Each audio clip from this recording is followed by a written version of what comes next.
सुप्रभात मेरे प्यारे बच्चों। तो आज हम आपके लिए लेकर आए हैं बाल राम कथा का पाठ 4 राम का वनगमन। जैसा कि इसके जो शीर्षक से वही यह विदित हो रहा है कि वनगमन। अब वन क्या होता है? वन का मतलब होता है जंगल या अरण्य आप बोल सकते हैं। गमन का मतलब होता है जाना, ठीक है, यानी जंगल को जाना, यानी वनवास में जाना। और ये जो है ये 2 वरदान के रूप में कैकेयी ने राम के लिए जो था ये वनवास मांगा था और भरत के लिए जो थी वो गद्दी मांगी थी। ये आपने पिछले अध्याय में पढ़ा ही है। कोप भवन के घटनाक्रम की जो जानकारी है थी वो बाहर किसी को भी नहीं थी, यानी उसके जो 2 वरदान उसने मांगे थे उसके आगे की घटना यहाँ पर बताई जा रही है। बाहर किसी को भी नहीं पता था कि अंदर भवन में हो क्या रहा है। यद्यपि सभी सारी रात जागे थे। सभी मतलब जो तैयारी कर रहे थे अभिषेक की वो भी जागे थे, गुरु वशिष्ठ भी जागे थे, जो कि यहाँ पे दिया भी गया है। कैकेयी अपनी जिद पर अड़ी हुई थी। राजा दशरथ उन्हें समझाते हुए, नगरवासी अभिषेक की तैयारी करते हुए, गुरु वशिष्ठ की आंखों में भी नींद नहीं थी। राम का अभिषेक जो था, दिन चढ़ते के साथ चहल पहल और बढ़ गई। हर व्यक्ति शुभ घड़ी की प्रतीक्षा में था। ठीक, इतनी बात सबको समझ में आ गई। चलिए अब हम आगे बढ़ते हैं। महामंत्री सुमंत्र कुछ असहज थे। महर्षि के पास गए क्योंकि उन्हें लगा कि नॉर्मल सी बात है, ये तो अभी आ गए होंगे वो या आते ही होंगे, लेकिन वो जब सुबह नहीं आए तो मंत्री को कुछ अटपटा सा लगा और वो सीधे किसके पास में गए? महर्षि के पास, यानी कुलगुरु के पास। दोनों ने महाराज के बारे में चर्चा की। वो अपनी बात उन्हें बता रहे मंत्री जी और वशिष्ठ उनको बता रहे। पिछली शाम से किसी ने महाराज को नहीं देखा था। आज राम का राज्याभिषेक है और रात से उन्हें किसी ने नहीं देखा। ये कुछ अपने आप में ही अजीब था। कुछ लोगों के लिए इसका कारण आयोजन की व्यस्तता थी। कुछ लोग समझ रहे थे कि हो सकता है राज्याभिषेक के कार्यों में जो है वो दशरथ जो है वो बिजी हों। महर्षि ने सुमंत्र को राजभवन भेजा। अब महर्षि कुलगुरु ने कहा वशिष्ठ ने कि जाओ, तुम राजभवन जाओ, देखो, जाकर बातचीत करो। समय तेजी से बीत रहा था। शुभ घड़ी निकट आ रही थी। सारी तैयारियां हो चुकी थी। केवल महाराज का आना शेष था, यानी अब सिर्फ महाराज का ही आना बचा था। तो महर्षि वशिष्ठ की आज्ञा पाकर के जो थे वो सीधे कहाँ पहुँच गए? राजभवन पहुँच गए। कौन? महर्षि सुमंत्र। कैकेयी के महल की सीढ़ियां चढ़ते हुए सुमंत्र को एक अनजान डर ने घेर लिया। अब वो सीढ़ियों पर चढ़ते चढ़ते सोच रहे हैं कि ऐसा क्या हुआ होगा कि जो अभी तक जो है महाराज वहाँ पर नहीं पहुँचे। देखा कि महाराज जैसे ही वो अंदर गए, उन्होंने क्या देखा कि महाराज जो थे वो किस तरह से पलंग पर पड़े हैं, कैसे लग रहे हैं? बिल्कुल बीमार, दीनहीन मतलब बिल्कुल जैसे दुख में मुंह उतर जाता है, चेहरा पे पीलापन आ जाता है, बिल्कुल थका हुआ सा इंसान, वो ऐसे लग रहे थे। सुमंत्र का मन भापते हुए कैकेयी ने कहा। जैसे ही सुमंत्र कमरे में पहुंचे और उन्होंने राजा की ऐसी स्थिति देखी तो कैकेयी तुरंत समझ गई कि सुमंत्र जो है ये पूछना चाहते हैं कि दशरथ को हुआ क्या है।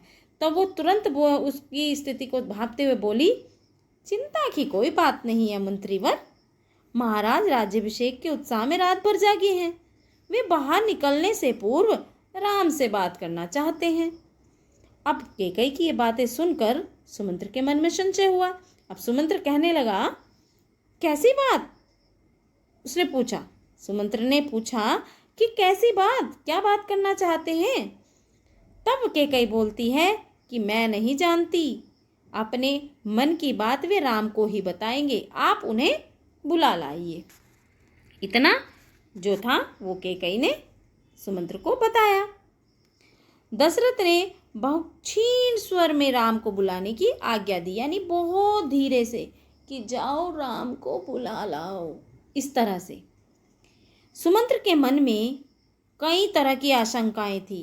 अब सुमंत्र तत्काल समझ गए कि ज़रूर कुछ ना कुछ गड़बड़ है, पर वे उन्हें टालते रहे।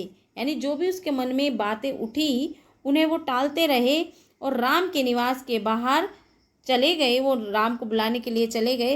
राम के निवास के बाहर, यानी जो उनका कक्ष था जिसमें वो रहते थे, उसके बाहर जो थी वो भारी भीड़ थी। किसकी? जो लोग उनको ले जाने के लिए खड़े थे, यानी राज्याभिषेक के लिए। लक्ष्मण भी वहीं थे। भवन को सजाया गया था। उसकी चमक दमक देखने योग्य थी, यानी इतना सुंदर लग रहा था भवन की, देखते ही बन रही थी उसकी चमक। सुमंत्र को देखकर कोलाहल बढ़ गया। लोगों के लिए यह एक संकेत था राज्याभिषेक के लिए राम को आमंत्रित करने का। सभी लोग सोच रहे थे कि सुमंत्र अगर यहाँ पर आए हैं तो वो राम को लेने के लिए आए हैं। सभी को यही लग रहा था। राज्याभिषेक के लिए राम को आमंत्रित करने का सुमंत्र ने कहा, राजकुमार, महाराज ने आपको बुलाया है, आप मेरे साथ ही चले। राम को भी कुछ समझ नहीं आ रहा था। राम भी सोच रहा था कि ये हो क्या रहा है। कुछ ही पल में, जैसे ही सुमंत्र ने उनको बताया, तो कुछ ही पल में राम वहाँ पहुँच गए। लक्ष्मण भी साथ थे। दोनों भाई विस्मित थे। विस्मित मतलब आश्चर्यचकित थे कि हो क्या रहा है, कि जाना तो दरबार में था लेकिन महल में क्यों बुलाया गया। दोनों के दिमाग में कुछ ना कुछ चल रहा था। वे राजसी वस्त्रों में थे, यानी जो राज्याभिषेक के लिए उन्होंने वस्त्र पहने थे, राजसी ठाट बाट के वस्त्रों में थे। वो सजे धजे एकदम बिल्कुल सुंदर लगने वाले। लोग जय जयकार करने लगे, पुष्प वर्षा होने लगी। राजकुमार जो थे वो समझ नहीं पा रहे थे कि महाराज ने उन्हें अचानक क्यों बुलाया है। लोग समझ रहे थे कि राम राज्याभिषेक के लिए जा रहे हैं। जो बाहर भीड़ खड़ी थी वो जो थे वो राम के देख करके खुश हो रहे थे कि इनको राज्याभिषेक के लिए बुलाया, लेकिन राम ये सोच रहे थे कि महाराज ने हमें क्यों बुलाया है। सभी ने पुष्प वर्षा शुरू कर दी कि अब राज्याभिषेक के लिए ये जा रहे हैं, लेकिन ऐसा तो था नहीं। महल में पहुंचकर राम ने पिता को प्रणाम किया, फिर माता कैकेयी को। राम को देखते ही राजा दशरथ जो थे वो बेसुध हो गए, यानी वो चक्कर खा के गिर गए। उनके मुंह से एक हल्की सी आवाज़ निकली, बहुत धीमी सी आवाज़। कैसे? राम, ऐसे करके। उन्हें होश आया, तब भी वो कुछ बोल नहीं सके। राम को देखकर उनको होश आया। पहले तो चक्कर खा के गिर गए उनको देखकर, लेकिन थोड़ी देर बाद जब होश आया तो वो कुछ बोल नहीं सके, बता नहीं सके कि हुआ क्या है।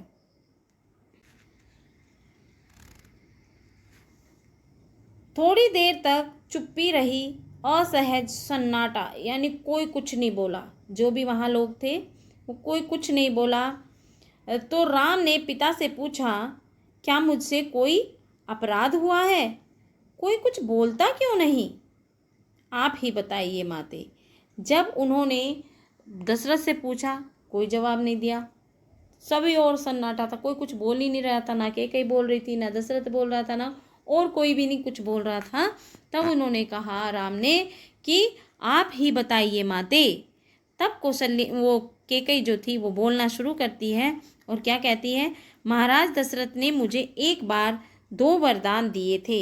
मैंने कल रात वही दोनों वर मांगे जिससे वे पीछे हट रहे हैं। यह शास्त्र सम्मत नहीं है, रघुकुल की रीति नहीं है, रघुकुल के ये विरुद्ध है, ये शास्त्र सम्मत भी नहीं है। कैकेयी ने बोलना जारी रखा, वो चुप नहीं हुई। मैं चाहती हूँ कि राज्याभिषेक भरत का हो और तुम 14 वर्ष के लिए वन में रहो। महाराज यही बात तुमसे नहीं कह पा रहे हैं, इसीलिए वो इस तरह से हो गए हैं। राम जो थे संयत रहे। संयत मतलब सीधे खड़े रहे, ठीक है, सीधे रहे। और उन्होंने दृढ़ता से कहा, उनके मतलब इतनी बात सुनकर के उनके शरीर के ऊपर कोई भी असर नहीं हुआ, उन्हें कुछ भी इस चीज़ का एहसास नहीं हुआ। पिता का वचन अवश्य पूरा होगा, भरत को राजगद्दी दी जाए, मैं आज ही वन चला जाऊंगा। जब राम सीधे साधे खड़े रहे और दृढ़ता से उन्होंने ये सारी बातें उनको बता दी। अब राम की शांत और सधी हुई वाणी सुनकर, क्योंकि ये तो कैकेयी को भी पता था कि राम जो एक बार चीज़ बोल देते हैं तो वो पूरी करते हैं, तो उनकी सधी हुई और शांत वाणी को सुन करके कैकेयी के चेहरे पर जो थी वो प्रसन्नता छा गई। उनकी मनोकामना पूर्ण जो हो गई थी। राजा दशरथ चुपचाप सब देख रहे थे, स्पंदनहीन, यानी बिल्कुल कुछ ना हिले ना डुले, बस एकटक उनको देख ही रहे थे। कैकेयी की ओर देखते हुए उनके मुंह से बस एक शब्द निकला, धिक्कार है। यानी उसको ताना मार रहे हैं, उसको जो थे वो ये कह रहे हैं कि तुम्हें धिक्कार है, तुमने ऐसा किया, जो एक बच्चे को तुम जंगल में भेज रही हो, यानी कि तुम्हारे अंदर बिल्कुल भी दया नहीं है।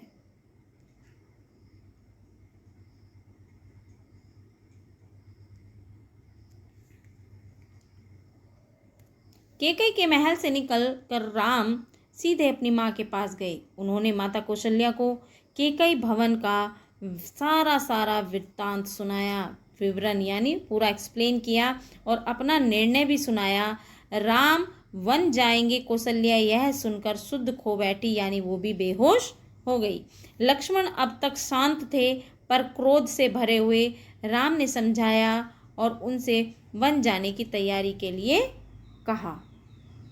कौशल्या का मन था कि राम को रोक ले, वन ना जाने दे, राजगद्दी छोड़ दे,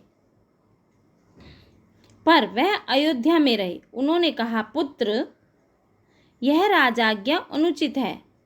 राजाज्ञा मतलब राजा की आज्ञा, उसे मानने की आवश्यकता नहीं है। राम ने उन्हें बड़ी नम्रता से, बड़े प्यार से उत्तर दिया और कहा, यह राजाज्ञा नहीं, अर्थात ये राजा की आज्ञा नहीं है, पिता की आज्ञा है, और उनकी आज्ञा का उल्लंघन करना मेरी शक्ति के परे है, अर्थात मैं पिता की आज्ञा का उल्लंघन नहीं कर सकता। आप मुझे सिर्फ आशीर्वाद दें। कैसा आशीर्वाद? वन में जाने का। ठीक, तो ये उन्होंने कहा। लक्ष्मण से राम का संवाद जारी रहा। संवाद मतलब बातचीत। संवाद को हम क्या बोलते हैं? बातचीत। ठीक है बच्चों, चलिए, तो राम और लक्ष्मण का जो था वो संवाद जारी रहा। राम ने वन गमन को एक भाग्यवश आया उलटफेर कहा। राम ने लक्ष्मण से कहा कि ये तो मेरे भाग्य में है, भाग्य का ही उलटफेर है कि कहाँ राज्याभिषेक होना था और कहाँ अब जंगल जाना है। लक्ष्मण इससे सहमत नहीं थे, वे इसे कायरों का जीवन मानते थे। उन्होंने कहा कि नहीं भैया, ये तो कायरों का जीवन है कि आपको आदेश दिया और आप वन चले जाएंगे। उन्होंने राम से कहा कि आप बाहुबल से अयोध्या का राज सिंहासन छीन ले, देखता हूँ कौन रोकता है, कौन विरोध करता है तुम्हारा। ये लक्ष्मण के वचन थे जो कि वो राम से कह रहे हैं। तब राम उत्तर देते हैं कि नहीं भैया, नहीं लक्ष्मण, अधर्म का सिंहासन मुझे नहीं चाहिए, मैं वन जाऊंगा, मेरे लिए तो जैसा राज सिंहासन वैसा ही वन। कौशल्या ने स्वयं को संभाला, उठी और राम को गले लगा लिया। वे राम के साथ वन जाना चाहती थी। राम ने मना कर दिया और कहा कि वृद्ध पिता को आपके सहारे की अधिक आवश्यकता है। राम ने जो था अपनी माता कौशल्या को यह कहकर मना कर दिया कि मेरे पिता को आपके सहारे की ज़्यादा आवश्यकता है। कौशल्या ने राम को विदा करते हुए कहा कि जाओ पुत्र, दसों दिशाएं तुम्हारे लिए मंगलकारी हों। मैं तुम्हारे लौटने का इंतज़ार करूंगी और तुम्हारे लौटने तक मैं जो है वो जीवित रहूंगी। तुम जाओ और चारों दिशाओं में अपना परचम फहराओ और तुम यशस्वी हो, तुम्हारे लिए सारी दिशाएं मंगलकारी हो, कोई भी तुम्हारा अहित ना कर सके। ऐसा सब कुछ कह करके उसने उसको भेज दिया। अब कौशल्या के जो महल से थे वो निकल करके राम कहाँ पहुँचे? सीता के पास। सीता कौन थी? सीता उनकी पत्नी थी और सारा हाल बताया।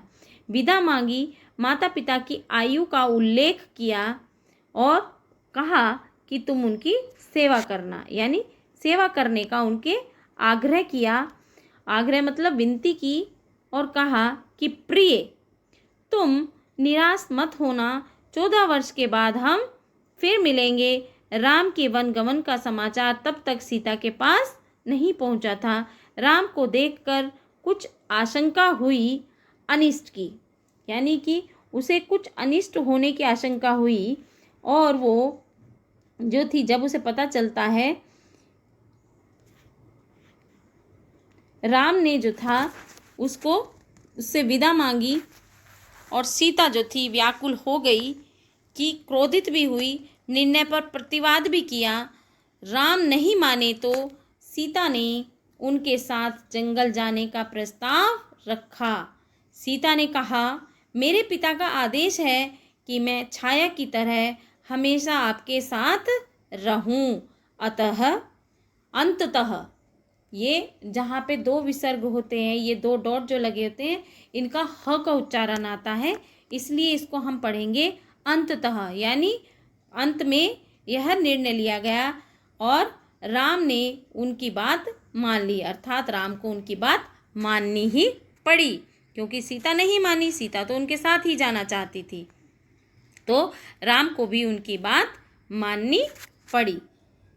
तभी लक्ष्मण भी वहां आए, वह भी साथ जाने को तैयार थे। राम ने इसकी भी स्वीकृति उनको दे दी, शीघ्र तैयारी करने को कहा कि ठीक है तुम भी चलो और शीघ्र ही वन जाने की तैयारी करो। राम चाहते थे कि सीता वन ना जाए, अयोध्या में रहे। वे इसकी अनुमति दे चुके थे, फिर भी उन्होंने एक और प्रयास किया कि सीता शायद मान जाए। एक प्रयास और कर लेता हूँ, क्योंकि वन में जाकर के कठिनाई तो होगी ही। वो बोलते हैं, सीते, वन का जीवन बहुत कठिन है, ना रहने का ठीक स्थान है, ना भोजन का ठिकाना है, कठिनाइयाँ कदम कदम पर। तुम महलों में पली हो, ऐसा जीवन कैसे जी सकोगी? सीता ने उत्तर नहीं दिया, वो बोली कुछ नहीं, सिर्फ मुस्करा दी। क्यों? क्योंकि उसे पता था कि अगर राम ने एक बार मुझे वचन दे दिया साथ में ले जाने का, तो ये अपने वचन से तो फिरेंगे नहीं, तो बेकार क्या फ़ायदा इनके साथ बहस लड़ाने का। तो उन्हें पता था कि राम अपने दिए वचन से पलट नहीं सकते। राम वन जा रहे हैं, यह समाचार जो था वो पूरे नगर में फैल चुका था। कैसे? बिल्कुल आग की तरह, जैसे आग एक जगह लगती है ना और पूरी जगह को जलाकर राख कर देती है, तहस नहस हो जाता है, तो वैसे ही यह समाचार पूरे नगर में फैल गया। नगरवासी दशरथ और कैकेयी को धिक्कार रहे थे, उसको बुरा भला कह रहे थे और कह रहे थे कि यहाँ ऐसे राजा और ऐसी रानी जो अपने ही बच्चे को वनवास दे रही है। मतलब बहुत तरह तरह की बातें हैं जो कि यहाँ पे नहीं दी गई, क्योंकि ये बालराम कथा है, इसमें मेन पॉइंट्स दिए गए हैं। कुछ देर पहले तक यहाँ जहाँ पर उत्सव की तैयारियां हो रही थी, वहाँ सभी और उदासी ने घर कर लिया था, यानी चारों तरफ उदासी छा गई थी। सड़कें गीली थी लोगों के आंसुओं से।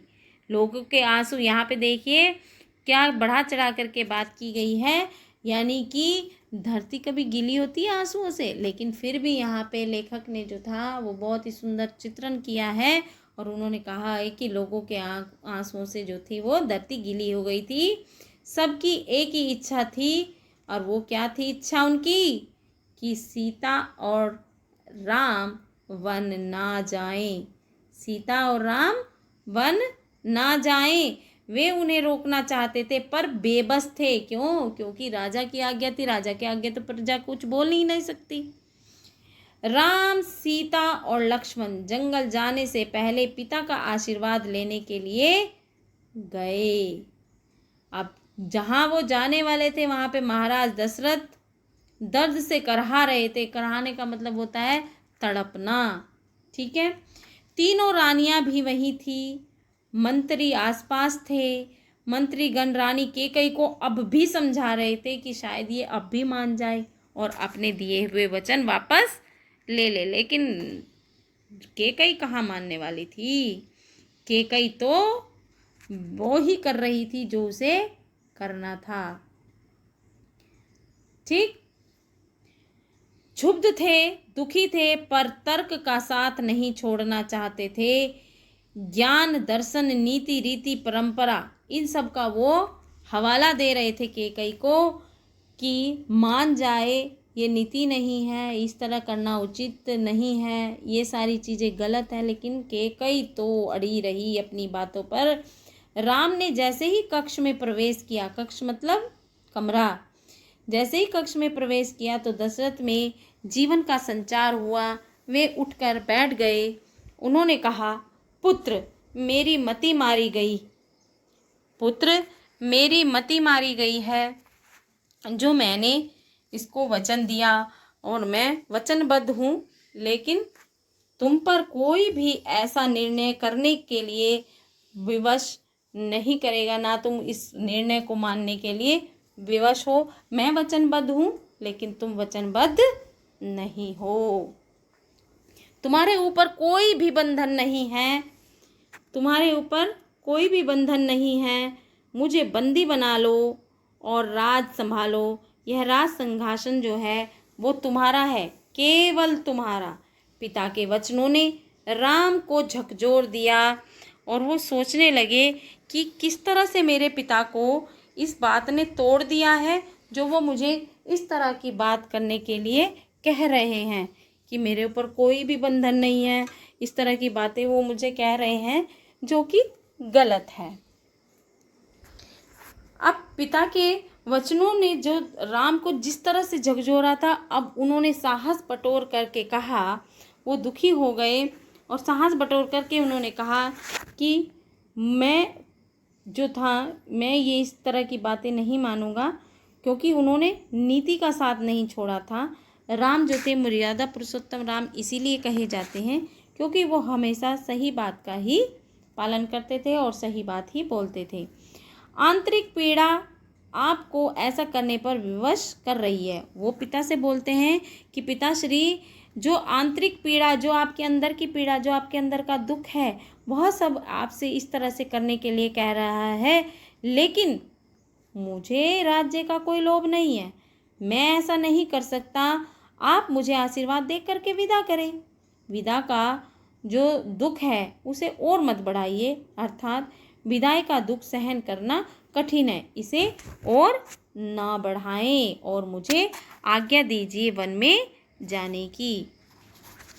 तब जो इसी बीच में जो रानी केकई थी वो अभी भी नहीं मानी थी। अभी उसके जो दिमाग में जो चीज़ें चल रही थी वो क्या थी, वो जो थी उसी समय उनके लिए, राम लक्ष्मण और सीता के लिए वल्कल वस्त्र लेकर आ गई। वल्कल वस्त्र समझते हो, जो भगवे कलर के होते हैं, जो सन्यासी लोग पहनते, जो वनवासी लोग पहनते हैं, वैसे वस्त्र गेरुए कलर के।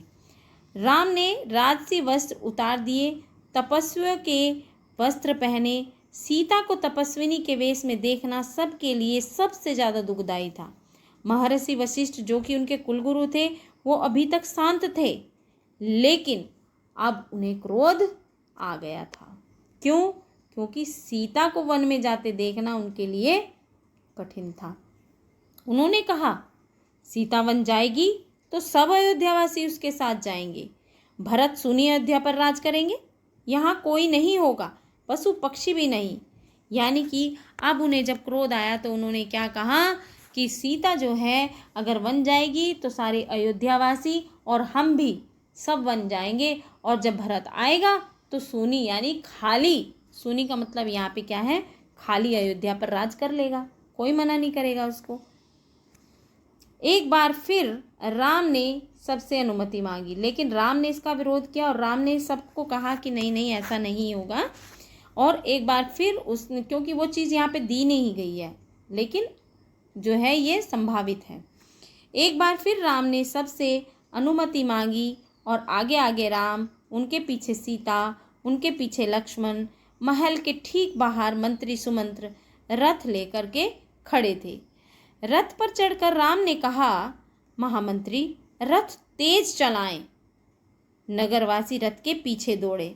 जैसे ही उन्होंने सुमंत्र को आज्ञा दी कि रथ तेज चलाएं, तो नगरवासी जो थे वो सब रथ के पीछे पीछे दौड़ पड़े। राजा दशरथ और माता कौशल्या भी पीछे पीछे गए। सब रो रहे थे, सबकी आंखों में आंसू थे। पुरुष, महिलाएं, बूढ़े, जवान, बच्चे, सब के सब बहुत रो रहे थे।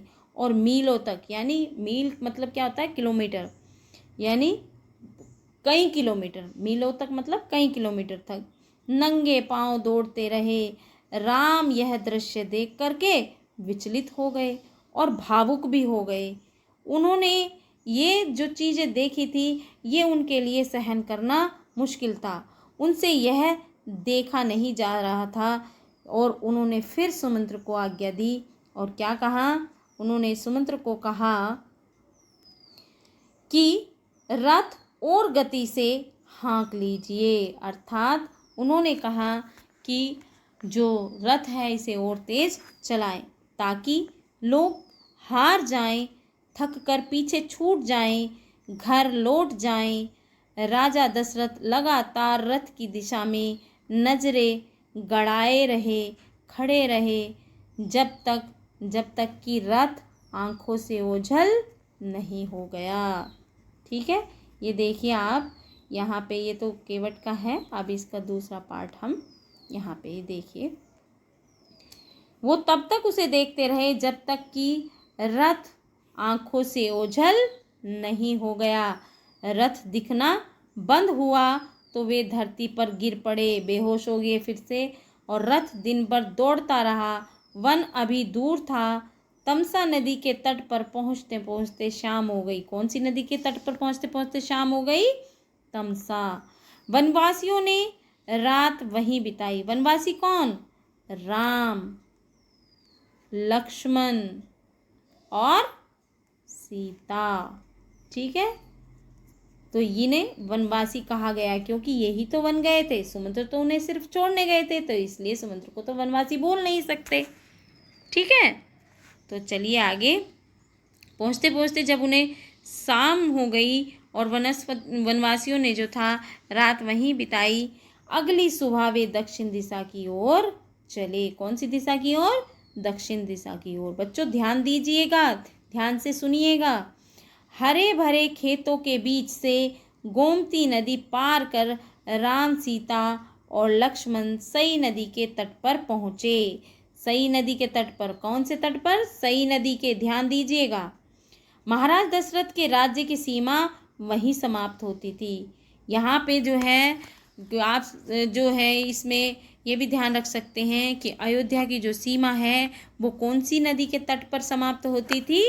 तो सई नदी। ठीक है बच्चों, राम ने मुड़कर अपनी जन्मभूमि को देखा, उसे प्रणाम किया और कहा, हे जननी, अब 14 वर्ष बाद ही तुम्हारे दर्शन कर सकूंगा। अर्थात अब मैं वन जा रहा हूँ और तुम्हें मेरा अंतिम प्रणाम स्वीकार करना है। ठीक है बच्चों, चलिए। शाम होते होते वे गंगा के किनारे पहुंच गए। श्रृंगवेरपुर गांव। कौन से गांव में? श्रृंगवेरपुर गांव में। निषाद राज गुहू ने उनका स्वागत किया। राम ने रात वहीं विश्राम किया। गुहू राज के अतिथि के रूप में कहा जाता है कि जो निषाद राज थे, ये गुहू राज जो थे ये राम के मित्र थे। अब जो था वन का क्षेत्र आ गया था नदी के उस पार। अगली सुबह राम ने महामंत्री को समझा बुझाकर वापस भेज दिया। दोनों राजकुमारों और सीता ने नाव से नदी पार की। सुमंत्र तट पर खड़े रहे। कब तक? जब तक उन्होंने नाव से जो था वो इधर का हिस्सा उधर पार नहीं कर लिया, वनवासियों के उस पार उतरने तक। उसके बाद वे अयोध्या लौट आए, अर्थात वो वहाँ से चले गए। ठीक है बच्चों, तो चलिए सुमंत्र का खाली रथ अब अयोध्या पहुंच जाता है। सुमंत्र का खाली रथ अयोध्या पहुंचा तो लोगों ने उसे घेर लिया। नेचुरल था, क्योंकि जब वो गवन से गए थे तो राम और सीता लक्ष्मण के बारे में वो जानना चाहते थे। वे राम के बारे में जानना चाहते थे। सुमंत्र ने लेकिन उनसे कुछ भी नहीं कहा। सुमंत्र बिना कुछ बोले सीधे राजभवन गए। राजा दशरथ कौशल्या भवन में ही थे, बेचैन सुमंत्र की प्रतीक्षा में थे। उन्होंने कहा, जैसे ही महामंत्री सुमंत्र जो थे वो राजा के पास पहुँचे तो उन्होंने तुरंत कहा, महामंत्री राम कहाँ है? सीता कैसी है? लक्ष्मण का क्या समाचार है? वे कहाँ रहते हैं? क्या खाते हैं? अब पिता को जो है अपने पुत्र और पुत्र वधू की जो थी वो चिंता सता रही थी कि वो जंगल में पता नहीं क्या खा रहे होंगे, कैसे रह रहे होंगे, और वो सारे प्रश्न जो हैं वो सुमंत्र से पूछते हैं। सुमंत्र की आंखों में आंसू थे। उन्होंने एक एक कर महाराज के सभी प्रश्नों का उत्तर दिया। यानी जो जो उन्होंने पूछा महाराज ने, सुमंत्र ने हर एक प्रश्न का उत्तर दिया। लेकिन सुमंत्र को पता था कि दशरथ को इन उत्तरों से संतोष नहीं होगा। वो जानते थे कि जो दशरथ को मैं उत्तर दे रहा हूँ उससे उन्हें कोई संतुष्टि नहीं मिलेगी। महाराज की बेचैनी बनी रही और बढ़ती ही गई।